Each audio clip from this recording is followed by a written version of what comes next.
Hello everybody. In this film I'm gonna show you a little bit about gluing on a vertical surface.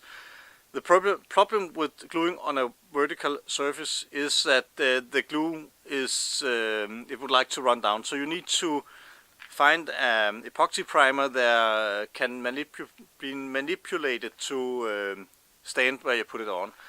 And I'm using a primer 92 from LKR epoxy, and if you are applying the aeroseal, which is that fills stuff look like snow, if you apply that, it will stand. But the disadvantage of the primer 92 is that it's not working that well directly on wood, so you need to apply some other epoxy before that.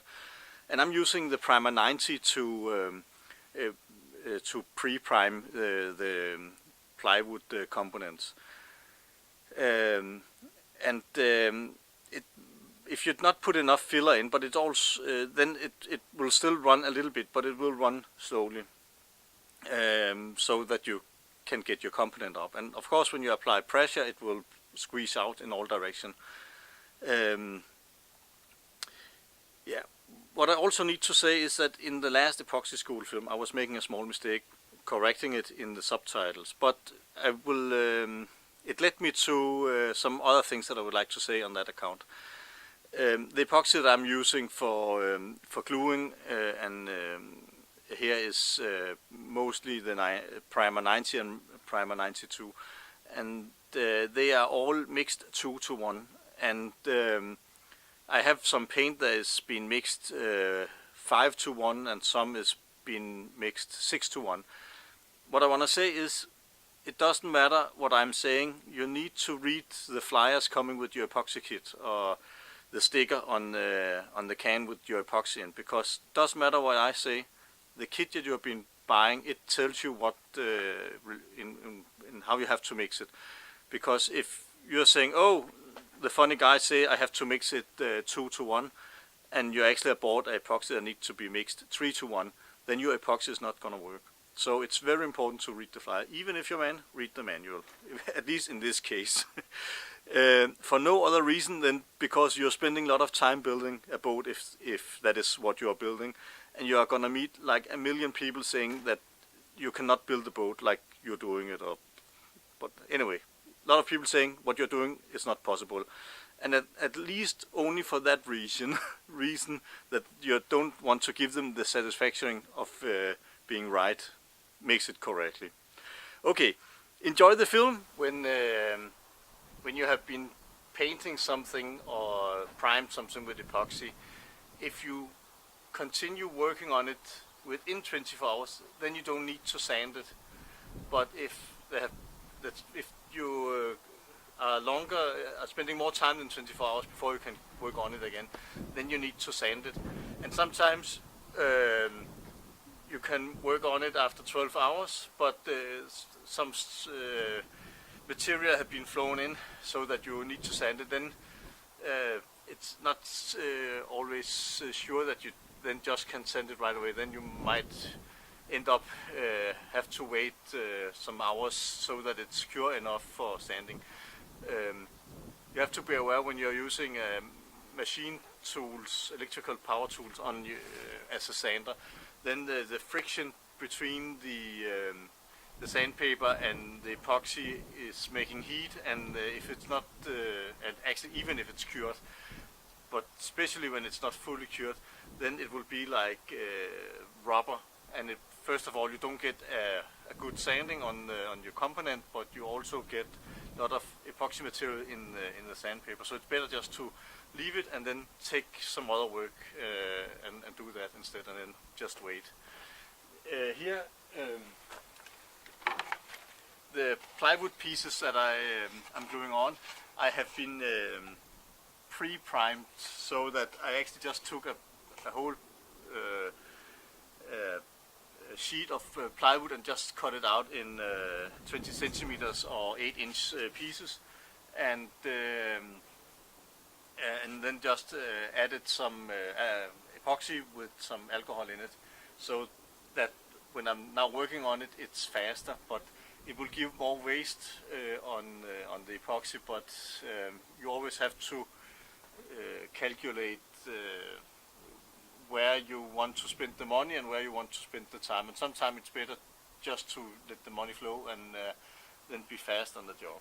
So I think I will take the pieces into the workshop shop and sand them there, and then I will come out and then sand the fin when that is done. Now I have to sand the surface, and I usually use a orbital sander with a vacuum cleaner on. So that's, I think, mostly give the best result. And then always wear a mask, and I usually also wear some ear protection. So if my wife is watching this, I don't know how the vacuum cleaner is working. It just start working by its own.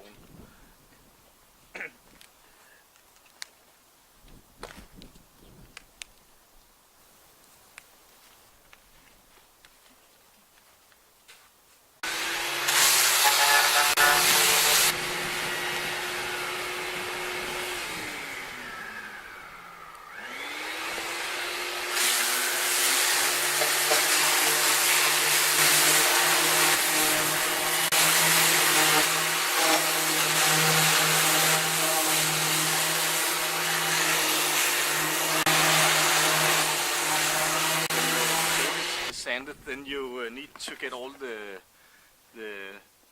dust off, and that you do best with a vacuum cleaner. And it's because basically you have make like a micro mountain landscape, and you don't want all the valleys to be filled up with dust. And the best way is to use the vacuum cleaner. If you take a piece of cloth and take it around, then you just move it around, you don't remove it. You can of course also take a brush, but still there will be a good chance that you're just moving it around instead of taking it away. So then again, the vacuum cleaner.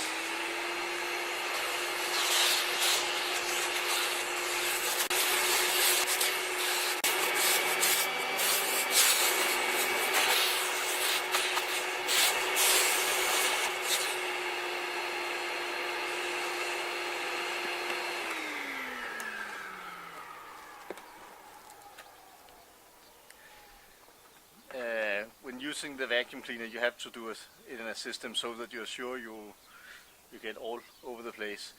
So find your own system and then just follow it so that you don't have any surfaces where you not have been with the vacuum cleaner.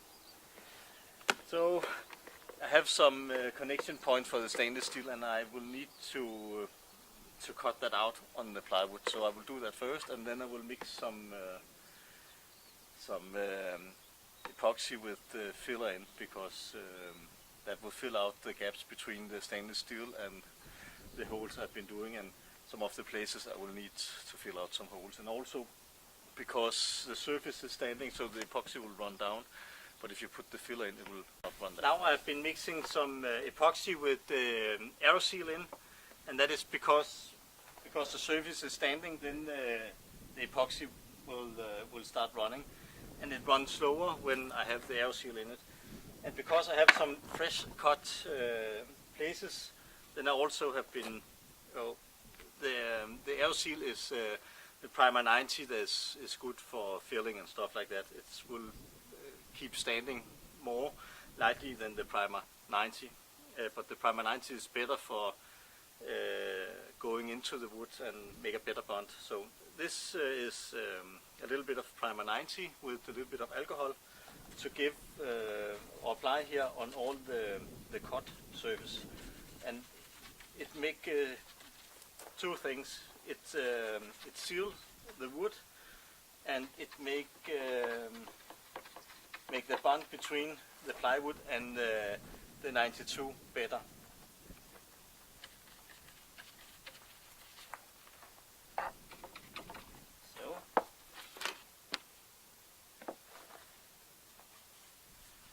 Also take all the edges just to give it a bit. It will be sealed, but it's then it's have been giving a little bit. It's actually it needs at least 3 times to be 100% waterproof, and here it's actually only 1, but because it's in the middle and there's going to be fiberglass on the outside, and the 92 is going to press out, then it's are going to be sealed, so it's not a problem. It's actually more to make the bond better.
This you can see here, that is the hole from that screw I was using to fixate it when I was working on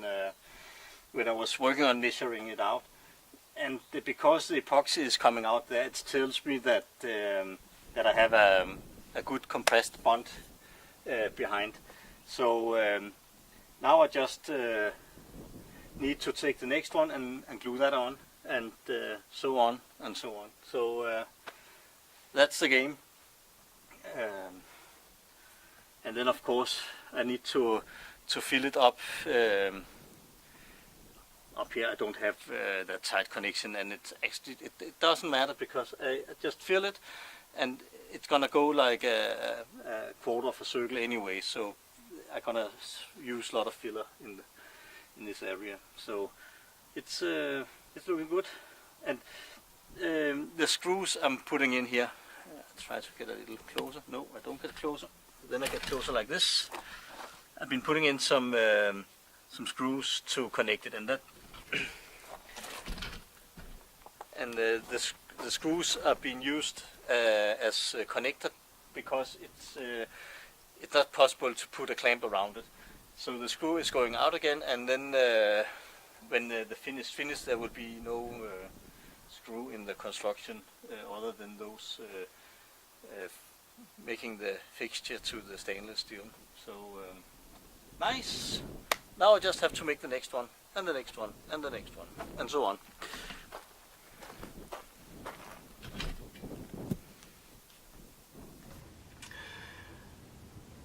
Sorry by the camera angle, but it's because the background here is important.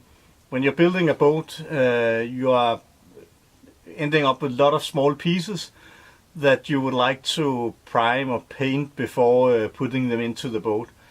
And this, yeah, I don't know what I would call it, but this construction or contraption is designed for just that. I have some sticks going one way, and then I have some loose battens going the other way. And actually the best shape, that is triangle, so that the component that you're painting is lying on this side. Then it have as little contact surface as possible. And then when you paint, you don't paint it in here, it's just lying in here. And when you then have painted your component, you take it in, and then you start loading this part from the top, and then you just going down, because if you load from the bottom, then if there are some kind of dust on it, because you could take a vacuum cleaner, or you couldn't take a brush and clean it. And I don't remember ever doing that. I just stack it from the top and down, and then I actually never experienced any problem. Of course, if you use a vacuum cleaner, then you don't have the problem, but there will still be small pieces of fragment hanging on the component. So I find it's the best way is just to load from the top.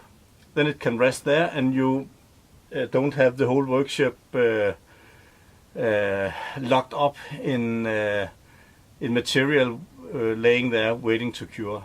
Now today I'm also painted some longer pieces of 20 centimeters or 8 inches. So now they are actually lying there, but I have to leave in a short time, so it doesn't matter. If you have to block your workshop by paintwork, then always do it so that it's up to your going home or for the evening or going away for something else, because then it can cure, and within a couple of hours it usually so cured that it doesn't matter again. So in the summertime, actually leaving for eating in the evening, and so the time I get back again, it usually cured. So, but otherwise I prefer to do it so it is up to the night. So first get back next morning or the next evening, and then it's at least cured. Yeah, just a good idea or a small advice. So I hope you enjoyed the film, and I will try to make some more film that is more concentrated on epoxy, and I'm gonna make one about epoxy paint, and I probably also gonna make one about fillers in epoxy, and I'm gonna make another film about manipulating epoxy.